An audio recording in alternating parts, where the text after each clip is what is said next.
O ministro Gilmar Mendes, num voto erudito, acabou de confirmar que o Brasil não é mais uma democracia, e sim uma juristocracia. Com efeito, ao legislar sobre o impeachment, revogando artigos e alterando o procedimento previsto na Lei número 1079 de 50, ele mostra claramente entender que o Supremo pode tudo, inclusive legislar em causa própria e recusar direitos reservados à cidadania. Ao recusar que o cidadão exija controle sobre magistrado dessa corte, o voto rechaça o disposto no artigo 1º, parágrafo único da Constituição. Aspas, todo poder emana do povo, que o exerce por meio de representantes eleitos ou diretamente, nos termos desta Constituição. Fecho aspas. E também menospreza um dos fundamentos da República. Aquele, também na Constituição, que é chamado de cidadania, e que está no artigo 1º, inciso 2º. O voto em causa pressupõe seja a Corte superior aos demais poderes. No caso, o Legislativo. Para ela, pode o STF legislar, pois mudar lei é legislar. E pior, reduz não apenas os direitos da cidadania, mas também o controle que sobre ela deve exercer o Legislativo.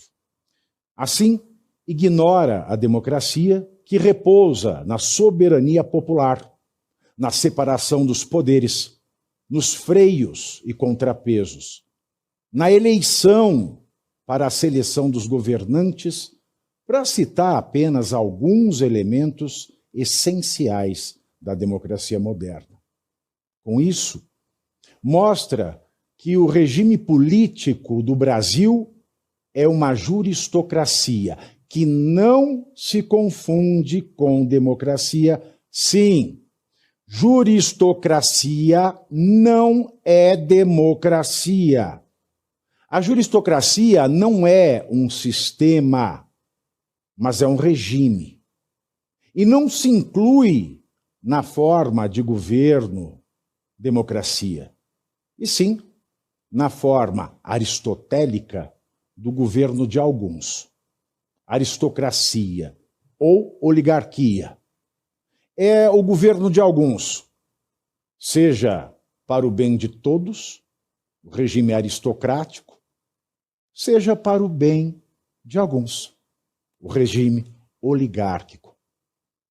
Sua importância é tão relevante neste momento histórico que estudiosos estrangeiros e brasileiros a examinaram em profundidade.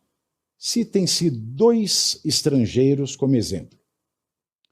Han Hirsch e Martin Loughlin, e um brasileiro que o examinou com elegância e perspicácia, Ricardo Pique Braga, em livro intitulado A Juristocracia e o Fim da Democracia. A juristocracia não se forma por aplicação de um sistema, mas como um regime, ou seja, como uma prática política.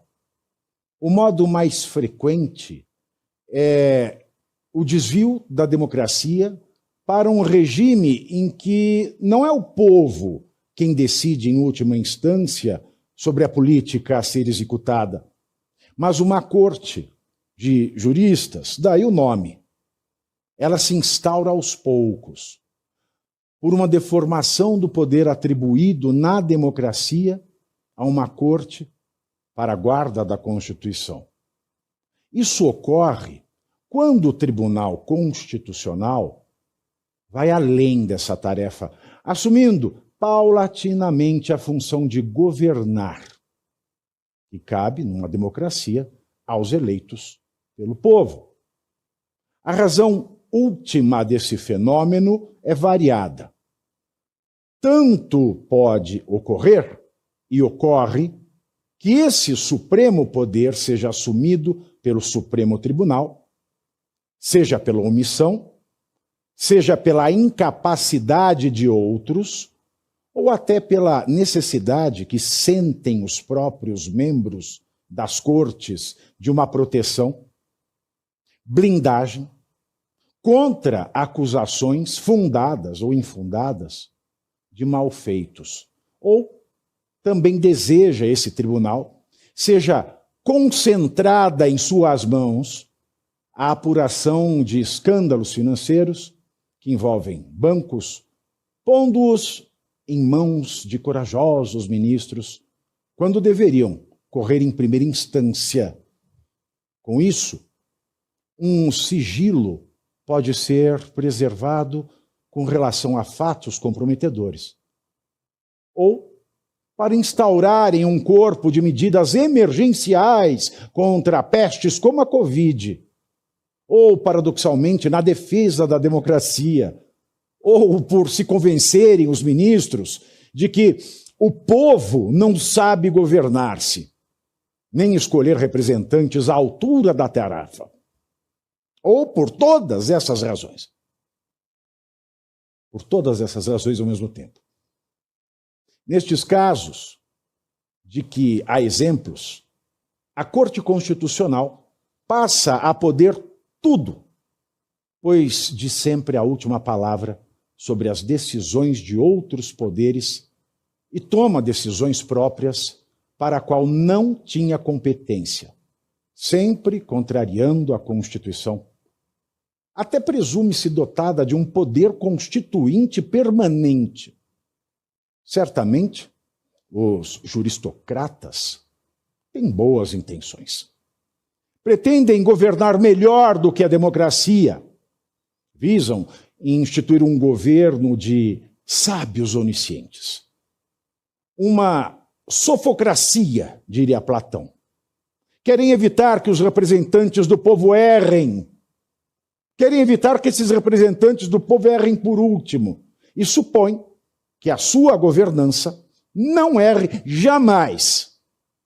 Assim, ganha efetividade o regime juristocrático, dirigido por uma elite do saber jurídico, mas, como dizia Lord Acton, aspas, todo poder corrompe, mas o poder absoluto corrompe absolutamente.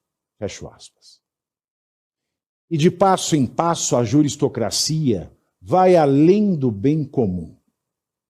Como não iria, se é um poder sem limites? Pois, para apropriar-se do poder, já quebrou os limites que a democracia impõe. Então, ocorre o que a lição de Montesquieu antecipava. Todo homem que tem poder é levado a dele abusar, porque vai até encontrar limites. Isso está no Espírito das Leis, livro 11, capítulo 4. De fato, a experiência mostra que, por falta de contrapeso, ela passa a violar direitos fundamentais, promove a censura, desrespeita o devido processo legal, toma o papel de tribunal de exceção, afora legislar, aberta ou disfarçadamente, ou comandar políticas públicas em detrimento dos dois outros poderes, alegando um estado de coisas inconstitucional. A juristocracia já estava instalada no Brasil faz tempo, mas ainda se escondia sob a capa da democracia. Agora, o voto culto e franco do eminente ministro Gilmar Mendes, decano do STF, é o grito do Ipiranga da juristocracia no Brasil. Ela oficializa, começa por legislar em benefício dos próprios juristocratas, de fato, a lei vestida de voto na ADPF que o mestre relata, os faz intocáveis e irresponsáveis no sentido jurídico. Certamente vulgar. Não se compreende isto porque quem não deve, não teme. Na verdade, o voto já sugere um desenvolvimento para a juristocracia. Ela mostra que nós estamos a um passo de uma monarquia plural em que todos estão protegidos contra nós, o povoléu.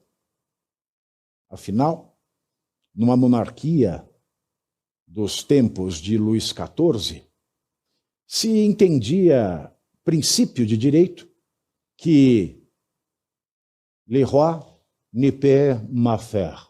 O rei não pode fazer mal. Portanto, não pode ser responsabilizado juridicamente. No caso brasileiro, haveria uma estranha monarquia de muitos, o que Aristóteles não compreenderia. E a garantia não abrangeria apenas os abusos cometidos em defesa da democracia, mas também casos outros que não têm a ver com ela, e sim com os masters, os senhores de Brasília. O triste para a democracia é que se sabe como começa uma juristocracia. Já se vê como ela pode chegar a uma monarquia plural. Mas é difícil. É difícil saber quando termina a juristocracia.